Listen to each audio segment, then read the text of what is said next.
Dear students, welcome back on another video. My name is Aslan Sami and you are watching my channel Learn with Aslan. जैसा कि हमने chapter number 3 अर्ज़ पाकिस्तान शुरू किया हुआ था और हमने एक टॉपिक शुरू किया हुआ था कि पाकिस्तान के तिब्बी खदोखाल, जिसमें हमने पाकिस्तान के पहाड़ी सिलसिलों के बारे में जो है वो बात कर ली थी। और आज हम उस टॉपिक को आगे लेके चलेंगे जिसमें हम सतह मुर्तफ़ा, उसके बाद पाकिस्तान के मैदानी इलाके, रेगिस्तानी इलाके और साहिली इलाके, इनके बारे में बात करेंगे और उस टॉपिक को क्लोज़ करने की कोशिश करेंगे। तो अगर आपको ये मेरी वीडियो अच्छी लगी तो इस वीडियो को करिएगा लाइक और इस चैनल को करिएगा सब्सक्राइब, ताकि मेरी हर नई वीडियो सबसे पहले आपके पास पहुँचे। स्टूडेंट्स, पाकिस्तान एक ऐसा मुल्क है जिसको अल्लाह ताला ने हर नेमत से जो है वो नवाजा हुआ है। 4 मौसम यहाँ पर आते हैं। उसके बाद हम देखते हैं कि पाकिस्तान में पहाड़ी इलाके भी पाए जाते हैं, उसके बाद मैदानी इलाके, साहिली इलाके, रेगिस्तान, खूबसूरत इलाके यहाँ पर पाए जाते हैं। तो आज हमने बात करनी है जी सतह मुर्तफ़ा के बारे में। इससे पहले हमने पहाड़ी इलाकों के बारे में बात कर ली थी कि पाकिस्तान के पहाड़ी इलाके कौन कौन से हैं, कैसे हैं, इनको हमने किस तरह तकसीम किया हुआ है। अगर आपने वो वीडियो नहीं देखी तो इस वीडियो के लास्ट में वो वीडियो भी जो है मैं मेंशन कर दूंगा। सतह मुर्तफ़े, सबसे पहले आपको पता होना चाहिए जी प्लेटो लैंड या सतह मुर्तफ़े किसे कहते हैं। ये भी एक पहाड़ की तरह इलाका होता है, एक पहाड़ की तरह इलाका होता है, लेकिन ऊपर हाइट पर जाकर देखते हैं तो हमें एक मैदान सा नज़र आता है, एक फ्लैट एरिया नज़र आता है। इसको हम कहते हैं सतह मुर्तफ़ा। नज़र तो ये पहाड़ की तरह आता है, लेकिन जब ऊपर जाकर देखते हैं तो ये एक मैदान की तरह हमें नज़र आता है, तो हम इसको कहते हैं सतह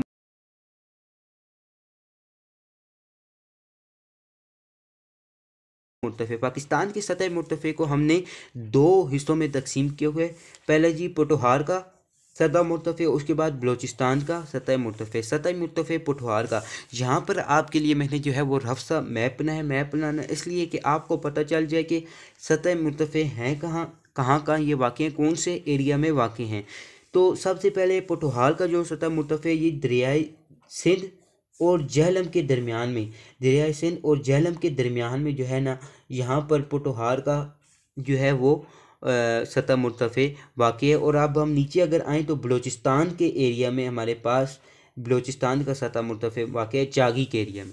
तो पोठोहार का सतह मुर्तफ़े, इसकी जो बुलंदी है, इसकी औसत बुलंदी है वो हमारे पास 300 से 600 मीटर इसकी बुलंदी है।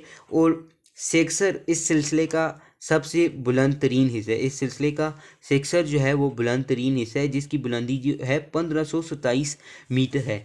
सतह मुर्तफ़े पोठोहार जो है वो मैंने आपको बताया कि दरियाए सिंध और दरियाए झेलम के जो है वो दरमियान में आता है यहाँ पर।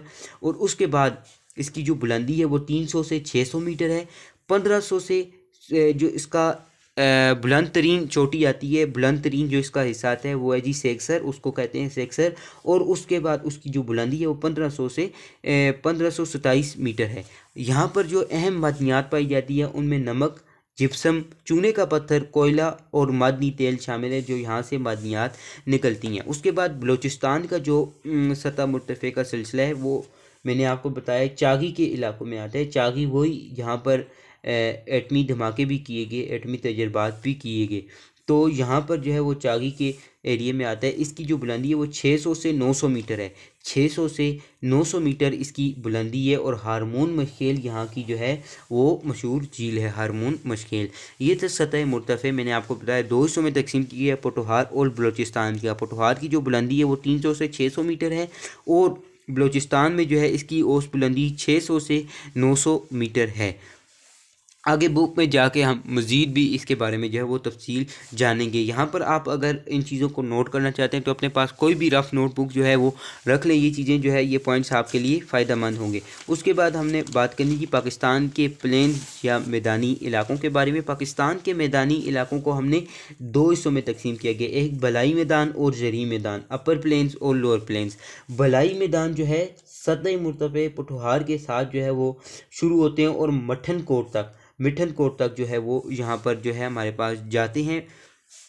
जो बलाई मैदान है वो इस एरिया में सतह मुर्तफ़े पोठोहार से शुरू होकर मिठन कोट तक जाते हैं। इनकी बुलंदी जो है वो 1200 से 400 किलोमीटर, यहाँ पर 1200 से मीटर से शुरू होकर 400 मीटर तक जो है इसकी बुलंदी आती है। उसके बाद जो है हमारे पास ज़ेरी मैदान हमारे पास यहाँ मिठन कोट से लेकर ठट्टा तक जो है ये जाते हैं और ये फिर कराची के साहिल तक जो है वो चले जाते हैं। ये जो हमारे पास ज़री मैदान है। इसकी बुलंदी जो है वो 400 मीटर, 400 से मीटर से लेकर 20 मीटर तक जो है वो रह जाती है। ये थे पाकिस्तान के मैदानी इलाके। हमने बोला दो हिस्सों में तकसीम करते हैं, बलाई मैदान और ज़री मैदान।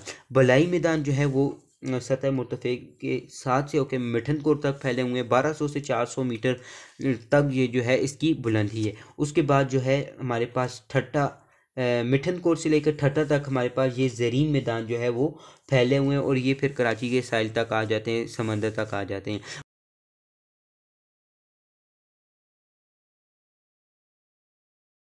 उसके बाद हमने बात करनी है जी सहरा के बारे में, डेजर्ट्स। पाकिस्तान में जो है वो पाए जाने वाले जो बड़े सहरा हैं वो है जी थल का सहरा, चोलिस्तान का सहरा, नारान और थर पारकर, और चागी और खरान का सहरा। थल और चोलिस्तान का ये जो सहरा है ये पंजाब के इलाके में आते हैं, थल और चोलिस्तान के जो बड़े सहरा हैं। उसके बाद नारा और थर पारकर का जो इलाका है ये सिंध में आता है। चागी और खारान का जो सहराई सिलसिला है वो बलूचिस्तान में आकर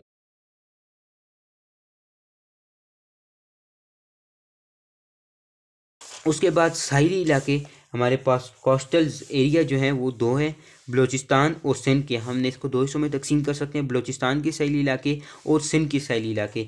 बलूचिस्तान और सिंध के साहिली इलाके, जो सिंध के साहिली इलाके हैं इनमें हमारे पास जो है पाकिस्तान की जो साहिली पट्टी है, पाकिस्तान के पास जो साहिली एरिया है उसकी जो लंबाई है वो है जी 1046 किलोमीटर, 1046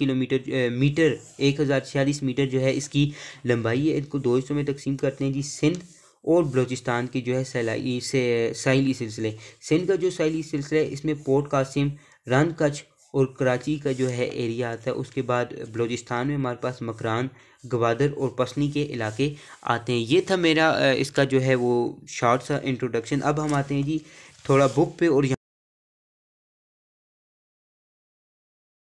सतह मुर्तफ़े पुठवार, ये इस्लामाबाद के जनूब में दरियाए सिंध और दरियाए झेलम के दरमियान वाक़ है। इसकी बुलंदी 300 से 600 मीटर है। सतह मुर्तफ़े जो है पुठवार जो है वो मैंने आपको बताया कि दरियाए सिंध और दरियाए झेलम के दरमियान में वाक़ है। इसकी बुलंदी 300 से 600 मीटर है। दरियाए स्वान इसका अहम दरवाए सतह मुर्तफ़ा पुठवार मदनियात की दौलत से माला माल है। इसमें अहम तरीन नमक, जिप्सम और चूने का पत्थर और कोयला और मदनी तेल है। यहाँ मदनियात से माला माल है। यहाँ पर नमक, कोयला, चूने का पत्थर जो है वो इस इलाके में पाया जाता है। सतह मुर्तफ़े पोटोहार के जनूब में कोहिस्तान नमक का सिलसिला ज़िला झेलम, चकवाल, कालाबाव और मियांवाली में वाक़ है। खेवड़ा की मशहूर नमक की कान यहाँ पर वाक़ है। आपने नाम सुना होगा जी खेवड़ा की कान। जो खेवड़ा की मशहूर नमक की कान है वो भी यहाँ पर वाक़ है। कोहिस्तान नमक की औसत बुलंदी 750 से 900 मीटर तक है। सेक्सर अहम तरीन चोटी है जिसकी बुलंदी 1527 मीटर है। इस सिलसिले में सेक्सर जो है वो इसकी बुलंद तरीन चोटी है। 1527 जो है इसकी 1527 मीटर इसकी जो है वो बुलंदी है। सतह मुर्तफ़े बलूचिस्तान ये पाकिस्तान के जनूब मगरब में वाक़ है। इसकी औसत बुलंदी 600 से 900 मीटर है।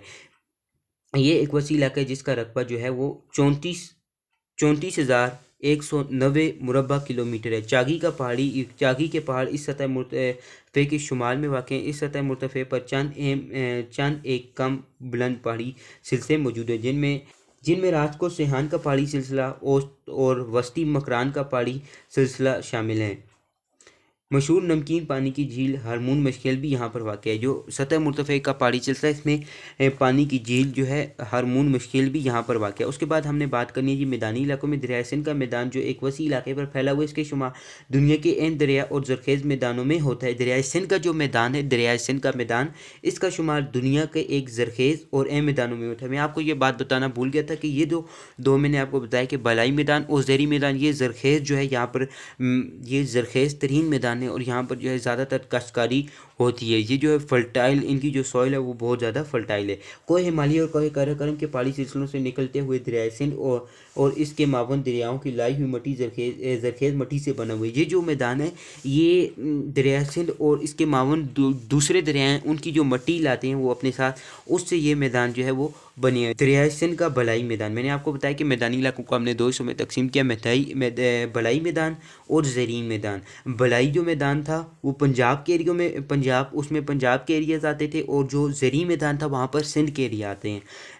दरियाए सिंध का बलाई मैदान सूबे पंजाब पर मुश्तमिल है। जो दरियाए सिंध का मैदान बलाई मैदान है, ये सूबे पंजाब पर मुश्तमिल। दरियाए सिंध और इसके मावन दरिया यानी झेलम, चनाब, रावी और सतलुज इसमें बहते हैं। दरियाए सिंध का बलाई मैदान शुमाल में शवाला की पहाड़ियों और सिलसिला को नमक से जनूब मिठन कोट तक फैला हुआ है। मैंने आपको ये बताया कि ये जो हमारे पास सतह मुर्तफ़ा पटवार था वो यहाँ पर ख़त्म होता था, वहाँ से लेकर ये मिठन कोट तक जो है वो फैला हुआ है। इसकी ढलवान शुमाल मगरब से जनूब की तरफ है। ये मैदानी सतह समंदर से, ये जो सतह समंदर से 400 फीट तक 1200 फीट तक बुलंद है। ये जो है 400 फीट तक 1200 फीट तक जो है वो बुलंद है सतह समंदर से। इस मैदान को दरियाए सिंध और इसके मावन दरियाओं ने दोआबों में तकसीम किया हुआ है।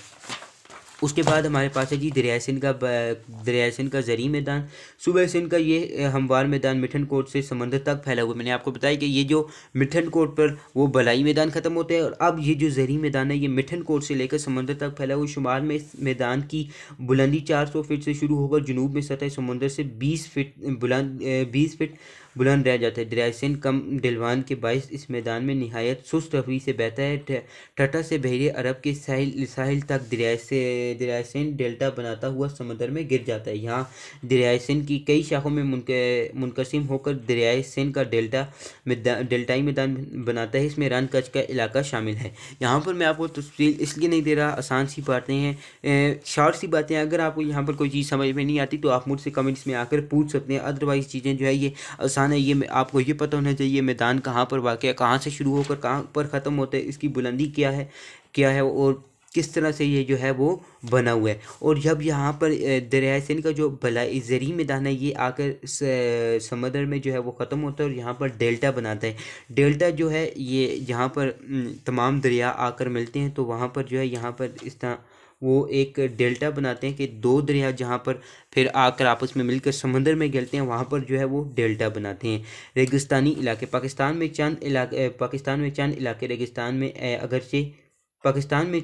रेगिस्तानी अगरचे ये इलाके मैदानों का हिस्सा हैं, लेकिन अपनी नुमायाँ खसूसियात की मुनफरिद हैसियत के हामिल है। इन इलाकों की सतह रेत के टीलों से ढकी हुई है और बेआब हो गया इलाके को रेगिस्तान कहते हैं। बेआब हो गया इलाके को रेगिस्तान कहते हैं, मतलब जहाँ पर पानी वगैरह मौजूद ना हो, शदीद गर्मी हो, इन इलाकों को हम रेगिस्तान कहते हैं। ये रेगिस्तान सूबे पंजाब की शुमाल मगरब और जनूब मशरिक में जनूब मशरिक, सूबे सिंध के जनूब मशरिक, नारा और थरपाकर और बलूचिस्तान के मगरबी सरहदी इलाके चागी और हारान में फैले हुए हैं। पाकिस्तान की जो 3 सूबे हैं पंजाब, बलूचिस्तान और सिंध, सवाए खैबर पख्तूनख्वा के यहाँ पर जो है हमारे पास मौजूद हैं रेगिस्तान जो है, बड़े बड़े रेगिस्तान इन 3 सूबों में मौजूद हैं। थल का रेगिस्तान, हमने बोला कि रेगिस्तानों की तफसील दर्ज झेल है। 4 रेगिस्तान जो बड़े हैं, थल का रेगिस्तान, चोलिस्तान का रेगिस्तान, नारा और थरपारकर का रेगिस्तानी इलाका और चागी और खारान का रेगिस्तानी इलाका। थल और चोलिस्तान का जो रेगिस्तानी इलाके ये पंजाब के इलाकों में शामिल होते हैं। नारा और थरपारकर का इलाका ये सिंध में जो है आते हैं, और उसके बाद चागी और खारान का रेगिस्तानी इलाका ये आपको मैंने बताया कि बलूचिस्तान के इलाके में आते हैं। इन इलाकों में हवा सराई खदोखाल बनाने में अहम किरदार अदा करती है। जो बेसिकली हमारे पास सहरा होते हैं, यहाँ पर मिट्टी होती है और जब हवा चलती है तो बड़े बड़े टीले एक जगह से दूसरी जगह मुंतकिल होते हैं और इनकी जो खदोखाल हैं, इनकी शेप जो है वो बदलती रहती हैं वक्त के साथ साथ। बारिशों की इंतहाई कमी सराई इलाकों की ख़ास निशानी है कि यहाँ पर सराई इलाकों की एक निशानी आपको पता ये भी है कि यहाँ पर बारिशें बहुत कम होती हैं और पानी बहुत कम होता है, और यहाँ पर जो लाइफ है वो काफ़ी टफ होती है। ज़ेरे ज़मीन पानी इंतहाई गहराई में पाया जाता है। अगर पानी हम बोलते हैं कि अंडरग्राउंड वाटर भी होगा तो वो बहुत ही गहरा है, वो भी बहुत गहराई में पाया जाता है। ज़्यादातर लोग खाना बदोश हैं और भेड़ बकरियां पालते हैं। यहाँ पर लोग जो है ज़्यादातर खाना बदोश हैं और ये जो है भेड़ बकरियां पाल कर अपना जो है वो ज़िंदगी बसर करते हैं। अगर आपाशी की सहूलत मुहैया की जाए तो सराई इलाकों को काबिल काश बनाए जा सकते हैं। अगर यहाँ पर आपाशी का कोई इंतज़ाम किया जाए, पानी वगैरह यहाँ पर मिले यहाँ के इलाकों को, तो यहाँ पर जो है आपाशी मुमकिन है। और अब कई जो है रेगिस्तानों में ऐसा हो रहा है कि आपाशी करके वहाँ पर जो है वो आपाशी हो रही है, वहाँ पर जो है आपकी ज़राअत हो रही है, उनको जो है अब काबिल इस्तेमाल बनाया जा रहा है। अगर वहाँ पर आपाशी का अच्छा निज़ाम मौजूद हो तो रेगिस्तानों को भी हम जो है वो काबिल इस्तेमाल ला सकते हैं, साहिली इलाके। और आपको ये बताते चलूँ कि टोटल पाकिस्तान के जो एरिया वहाँ पर 10% जो है ना, 10% एरिया पर जो है वो रेगिस्तान फैले हुए हैं, साहिली इलाके। लास्ट पर हमारा है जी टॉपिक साहिली इलाके। पाकिस्तान की जुनूब में बहरी अरब वाक़ है। मैंने आपको बताया कि ये पाकिस्तान का जो जुनूब है, पाकिस्तान का ये जो जुनूब है, यहाँ पर हमारे पास बहरे अरब वाक़ है, और ये जो है हमारे पास यहाँ पर साहिली इलाके आ जाते हैं। बहरे अरब के किनारे पर पाकिस्तान का साहिली इलाका सूबे सिंध में रन कट से शुरू होकर मगरब में ईरान की सरहद तक फैला हुआ है। ये जो है सिंध में रन कट से शुरू होकर ईरान तक जो है ये सिलसिला फैला हुआ है। इसकी कुल लंबाई 1046 किलोमीटर है। जो हमारे पास इस सिलसिले की साहिली इलाके की जो लंबाई है वो 1046 किलोमीटर है। ये दो हिस्सों पर मुश्तमिल, मैंने आपको बताया साहिली इलाके दो हिस्सों पर मुश्तमिल है, सिंध का साहिली इलाका और बलूचिस्तान का साहिली इलाका। ये दो हिस्सों पर मुश्तमिल है, यानी सिंध का साहिली इलाका और बलूचिस्तान का। सूबे सिंध में कराची और पोर्ट कासिम, बलूचिस्तान में गवादर पाकिस्तान की मशहूर बंदरगाहें हैं। मैंने आपको बताया कि सूबे सिंध में कराची और पोर्ट कासिम जो है यहाँ पर मशहूर बंदरगाहें हैं। उसके बाद बलूचिस्तान में गवादर जो है यहाँ की मशहूर बंदरगाहें, और इन इलाकों में हमारे पास सिंध के जो साहिली इलाके हमारे पास पोर्ट कासिम, रन कच और कराची का इलाके आ जाते हैं। उसके बाद बलूचिस्तान में मकरान, गवादर और पसनी के इलाके आ जाते हैं। ये था स्टूडेंट्स आज का लेक्चर। यहाँ पर मैंने आपको ज़्यादा डिटेल इसलिए नहीं दी क्योंकि चीज़ें यहाँ पर आसान है, ये जो है सिंपल वे में लिखी हुई हैं। अगर आपको अभी भी कोई मसला है तो आप जो है मुझे कमेंट्स कर पूछ सकते हैं। इंशाल्लाह मैं आपको जो है मुकम्मल सेटिस्फाई करने की कोशिश करूँगा। तब तक दीजिए मुझे इजाज़त, मिलते हैं अगली वीडियो में। फ़ी अमानिल्लाह। और मेरी ये दुआ रहेगी कि अल्लाह पाक आपको जो है वो कामयाब व कमरान करे। आमीन।